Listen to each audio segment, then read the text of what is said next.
नमस्कार दोस्तों, मैं स्वागत करती हूँ अपने चैनल वंदना काव्या में। तो आप लोग कैसे हैं ये बताने के लिए हमेशा की तरह कमेंट में जय माता दी जरूर लिखिए। तो चलिए दोस्तों, आज का यह वीडियो बहुत अधिक महत्वपूर्ण है और छोटी छोटी महत्वपूर्ण बातें आज हम इस वीडियो में जानेंगे। जैसे कि नहाने से पहले और नहाने के तुरंत बाद हमें कौन कौन से कार्य नहीं करनी चाहिए, और कई ऐसे आप लोगों के प्रश्न हैं जो कि बार बार आप लोगों के द्वारा पूछे आ जाते हैं, वो भी जानेंगे। और बहुत सारे डाउट से आप सभी बहनों के मन में सब कुछ मैं आपके साथ क्लियर करूंगी। तो आप लोग बने रहिए मेरे साथ मेरे चैनल पर। अगर आपको मेरा वीडियो पसंद आता है तो प्लीज़ आप मेरे चैनल को सब्सक्राइब कर दीजिएगा, बेल आइकन को प्रेस कर दीजिएगा, जिससे कि मेरे वीडियो का नए नोटिफिकेशन आप सभी के पास सबसे पहले पहुंचे। तो चलिए शुरू करते हैं और सभी महत्वपूर्ण बातें जान लेते हैं। तो सबसे पहले दोस्तों, वीडियो शुरू करने से पहले आप सभी से कहना चाहूँगी, देखिए आप लोगों के कुछ महत्वपूर्ण सवाल है कि कोई भी नया कार्य जो है या कुछ भी खरीदारी, सोना चांदी गहना कपड़ा अगर कुछ लेना हो तो कौन सा दिन, जैसे अभी आप लोगों को मालूम है कि विवाह शादी का लगन का दिन जो है चल रहा है, तो हमें कब लेनी चाहिए। तो क्या गुरुवार का दिन जो है ना बहुत सही होता है खुद के लिए खरीदारी करने के लिए, किसी को देने के लिए सही नहीं होता। जैसे कर्ज वगैरह ना दे, पैसा रुपया ना दे, बच्चे तो जरूर बचेगा, लेकिन खरीदारी के लिए बहुत अधिक शुभ होता है गुरुवार का दिन, शुक्रवार का दिन। 2 दिन ऐसे अगर सप्ताह में मान लीजिए किसी दिन आपको खरीदारी करनी है तो मंगलवार और रविवार छोड़कर आप किसी भी दिन कुछ भी नया कार्य भी कर सकते हैं, और नई खरीदारी सोना चांदी गहना कपड़ा का भी कर सकते हैं विवाह के लिए। बाकी और भी अन्य मतलब शुभ कार्य के लिए क्लियर हो गया। आप लोगों का सवाल था, यह भी बता दूं, दूसरा आप लोगों का सवाल है। और देखिए बहुत सारे लोग वीडियो शुरू करने से पहले एक चीज़ बता दूं कि मेरी जो बहनें ने बहुत सारे कमेंट्स किए हैं और बहुत ज़्यादा आप लोग आशीर्वाद देती है कि दीदी आपके इस उपाय से मेरा यह कार्य हो गया। तो ऐसे तो मैं कमेंट यहाँ कर लगा दूंगी, बहुत सारे लोग विश्वास नहीं करेंगे फिर भी लगा दूंगी। तो आप लोग जब शेयर करते हैं ना कहीं दिल को बहुत सुकून मिलता है और बहुत शांति मिलती है। तो अगर आपके आसपास और भी लोग हैं, रिश्तेदार हैं, तो बहुत ज़्यादा परेशानी से जूझ रहे हैं, तो कृपया उनको भी यह बातें शेयर कीजिए। देखिए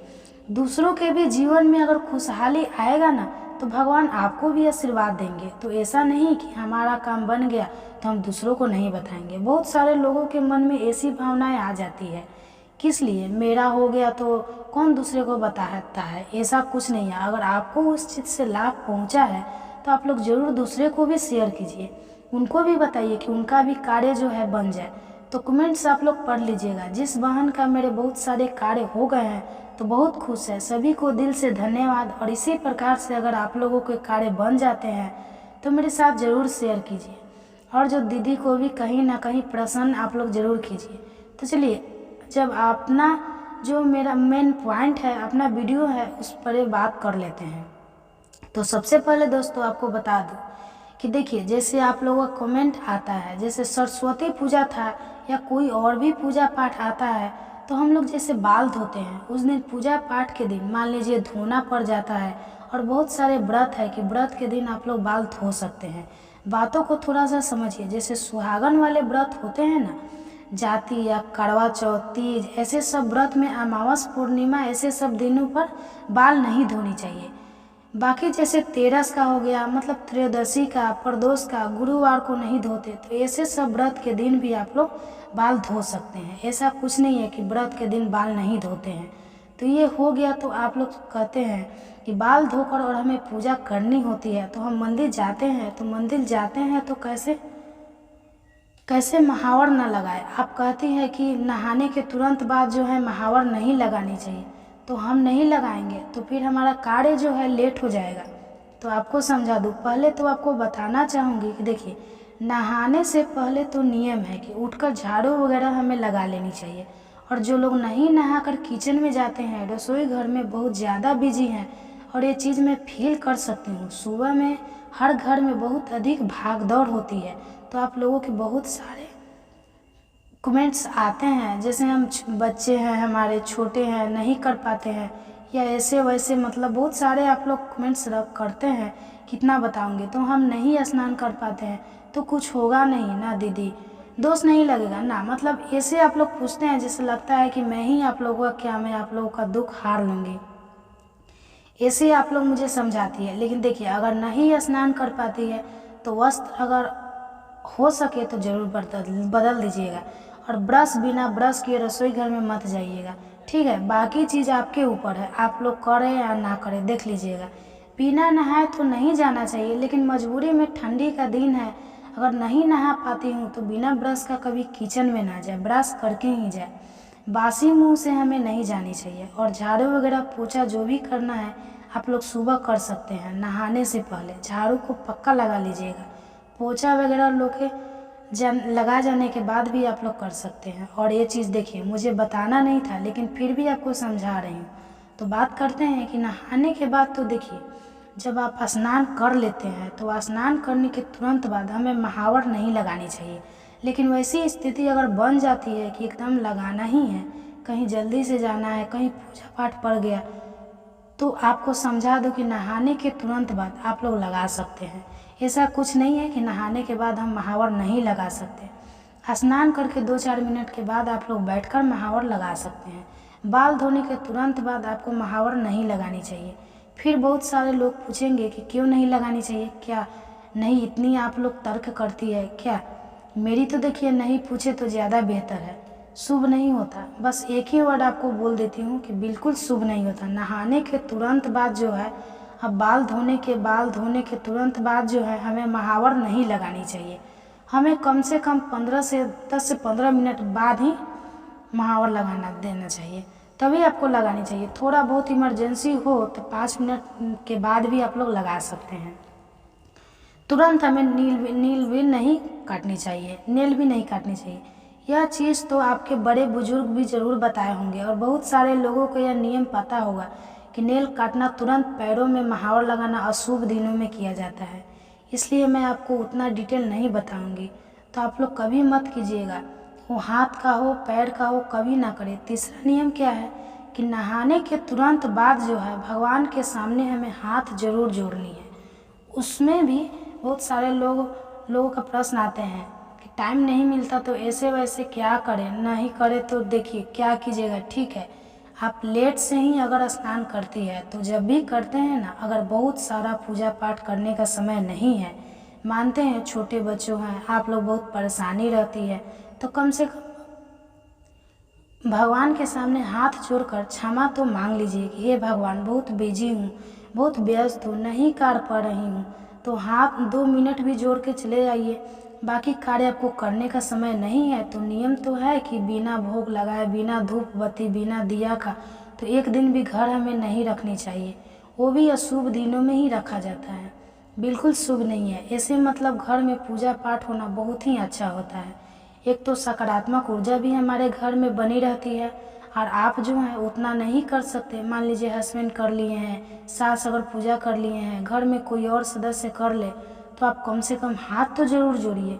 2 मिनट जाकर जोड़कर आ जाए, उसके बाद ही अपने मतलब जो भी कार्य उसमें आपको लगनी है चाहिए। और अगली चीज़ क्या है, देखिए, जब तक कि आप लोग पूजा नहीं कर लेती है तो भी आप लोग नहाने के तुरंत बाद आपको झाड़ू नहीं स्पर्श करनी चाहिए। अगर आप झाड़ू छू देते हैं ना झाड़ू को, तो लक्ष्मी माता का मतलब स्वरूप मानते हैं, लेकिन फिर भी स्नान करने के बाद झाड़ू मत छूइए। झाड़ू का कार्य अगर सुबह ही कर ले तो ज़्यादा बेहतर है। कपड़ा वाला कार्य मतलब पोछा का कार्य आप लोग कर सकते हैं। मान लीजिए पूजा रूम को पोछना है या कहीं और आपको मान लीजिए पोछना है तो आप पूछ सकते हैं, लेकिन झाड़ू अगर आप छू देते हैं ना तो फिर आप भगवान की पूजा नहीं कर सकते। आपका शरीर जो है शुद्ध नहीं, अशुद्ध माना जाएगा। झाड़ू छूकर फिर भगवान की पूजा आप लोग नहीं कर सकते। यह जूठा बर्तन भी स्नान से पहले ही धो लीजिए। जूठा बर्तन धोकर और फिर जाकर भगवान को छुएंगे, उसको नहला जाएंगे, उनका बर्तन वगैरह हम धोएंगे, तो ये सही नहीं है।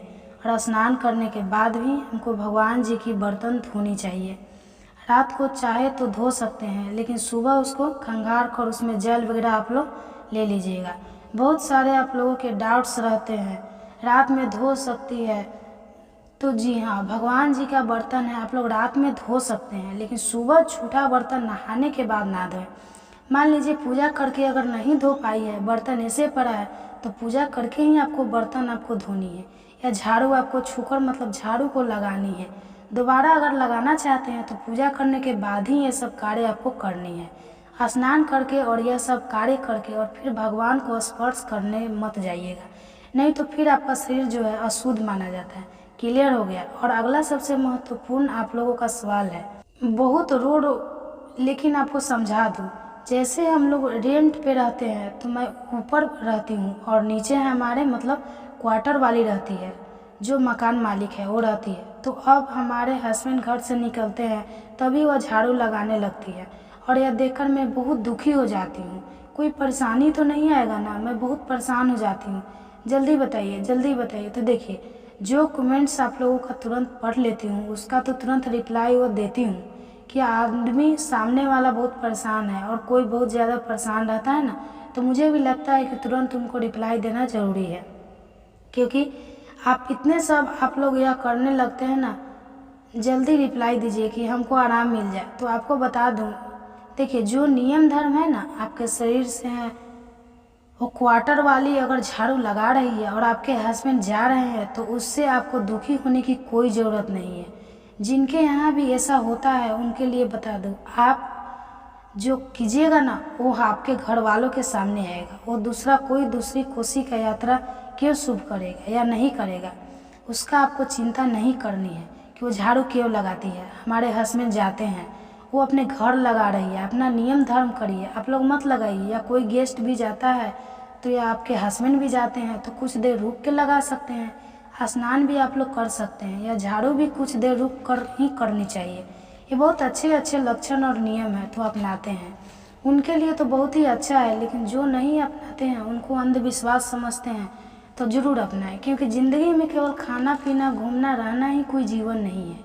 अच्छे अच्छे हमें कर्म भी करने चाहिए, और जो पहले के नियम धर्म है ना वो हमें ज़रूर अपनानी चाहिए और आजमानी चाहिए। उससे देखिए आपका जीवन जो है जितना मतलब ज़िंदगी जैसे लगता है कि जो चाहते हैं वही भगवान हमारा पूर्ण कर देते हैं।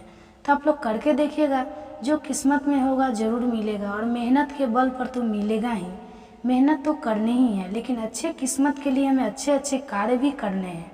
नियम धर्म जो बनाए हैं ना वो गलत लोगों ने नहीं बनाया, बहुत ही अच्छे अच्छे नियम है कि किसी के जाने के बाद बिल्कुल अशुभ होता है झाड़ू लगाना, तो आप लोग कभी ना लगाएं। और दूसरा कोई लगाता है तो आपको चिंता नहीं करनी है। एक सबसे महत्वपूर्ण चीज़ आपको बता दूं कि जब कभी भी आप लोग स्नान करते हैं तो निर्वस्त्र स्नान ना करें। ये चीज़ मैं बता चुकी हूँ, फिर भी एक बार आपको ध्यान दिलाना चाहती हूँ। तो बहुत सारी बहनें कहती है दीदी रक्षा सूत्र पहनने रहते हैं तो उसको नहीं ही माना जाएगा। ऐसे वैसे देखिए, मुझे बताने में भी थोड़ा सा अजीब सा लग रहा है, लेकिन जो सच्चाई है वो सच्चाई है, आपको बता रही हूँ। छोटा बड़ा जो है भी मतलब कपड़ा वगैरह अपने शरीर पर रखकर ही आपको स्नान करनी चाहिए। निर्वस्त्र महिलाओं को बिल्कुल मतलब ऐसे प्रतिदिन के स्नान में नहीं नहानी चाहिए, क्योंकि अशुभ दिनों में ही निर्वस्त्र स्नान किया जाता है। आप अपने घर के बड़े बड़े बुजुर्गों से जरूर जान लीजिएगा। सारी बातें क्लियर हो गई तो आशा करती हूँ कि यह वीडियो आप लोगों के लिए बहुत अधिक लाभकारी होगा। फिर मिलती हूँ एक नए वीडियो में, तब तक के लिए नमस्कार। स्वस्थ रहिए, सुरक्षित रहिए, और जहाँ कहीं भी रहिए खुश रहिए। और वीडियो पसंद आता है तो चैनल को पक्का सब्सक्राइब कर दीजिएगा और वीडियो को लाइक कर दीजिएगा। वीडियो देखने के लिए धन्यवाद।